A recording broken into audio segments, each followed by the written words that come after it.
तब्बल वर्षभराच्या घालमेलीनंतर अखेर मिलिंद देवरांनी काँग्रेसला सोडचिठ्ठी दिलीच। देवरांनी काँग्रेसचा हात सोडत शिंदेंच्या शिवसेनेमध्ये प्रवेश केला। पण आता मिलिंद देवरांच्या शिवसेना प्रवेशामुळे राजकीय आरोप प्रत्यारोपांचं नवं सत्र सुरू झाल्याचं पाहायला मिळतंय। पाहूयात। देवरांचा अखेर काँग्रेसला रामराम। देवरांच्या प्रवेशावर महाविकास आघाडीचा हल्लाबोल।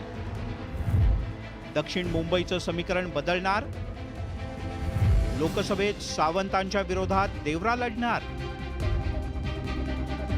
काँग्रेसचे माजी केंद्रीय मंत्री मिलिंद देवरा यांनी अखेर सत्तेची वाट धरली।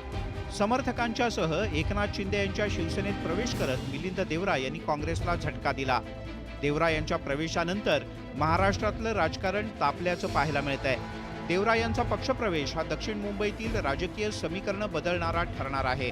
प्रवेशानंतर बोलताना मिलिंद देवरा यांनी पुन्हा एकदा दिल्ली गाठण्याचा आशावाद व्यक्त केला। खासदार होऊन मी मुंबई महाराष्ट्र शिवसेनेचे आणि शिंदे साहेबांचा विजनचे उत्तम प्रतिनिधित्व करू शकतो असे एकनाथजी आणि श्रीकांतजी यांचे मत आहे आणि त्या समर्थन आणि विश्वासाबद्दल मी त्यांचा मनपूर्वक आभार व्यक्त करतो। खरं तर गेल्या 55 वर्षांपासून देवरा कुटुंबीय काँग्रेसचे निष्ठावंत म्हणून ओळखले जातात। दक्षिण मुंबई मतदारसंघातून निवडणूक लढवण्यास देवरा कायमच इच्छुक आहेत। मात्र या जागेसाठी उद्धव ठाकरे गट सुद्धा आग्रही होता। महाविकास आघाडीतील जागा वाटप फायनल होण्याच्या आधीच ठाकरे गटानं दक्षिण मुंबई लोकसभेची मोर्चे बांधणी सुरू केली। त्यामुळे ही जागा काँग्रेसला सुटणार नाही हे जवळपास स्पष्ट झालं। म्हणूनच देवरा यांनी काँग्रेसला सोडचिठ्ठी देण्याचा निर्णय घेतला। ठाकरे गटानं मात्र दक्षिण मुंबई आपलीच असल्याचं सांगत देवरा यांच्या प्रवेशाकडे दुर्लक्ष केलं। अरविंद सावंत हे त्या विभागाचे विद्यमान खासदार आहेत, 2 वेळा निवडून आलेले आहेत ते। त्याच्यामुळे अरविंद सावंत जर तिथे शिवसेनेतर्फे निवडणूक लढणार असतील तर त्याच्यामध्ये चुकीचं काय आहे? ती जागा परंपरेने शिवसेनेची आहे। त्याच्यामुळे अरविंद सावंत तिथे लढतील। मिलिंद देवराने कोणत्या पक्षात जायचं तिथे जावं।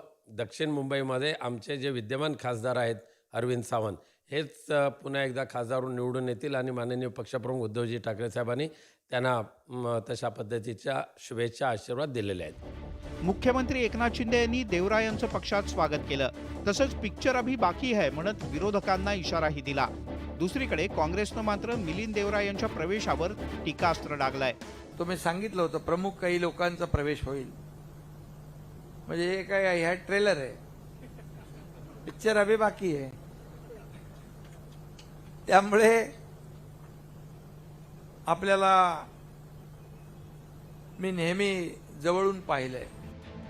मध्यंतरी मिलिंद देवरा यांच्या भाजप प्रवेशाच्याही वावड्या उठल्या होत्या।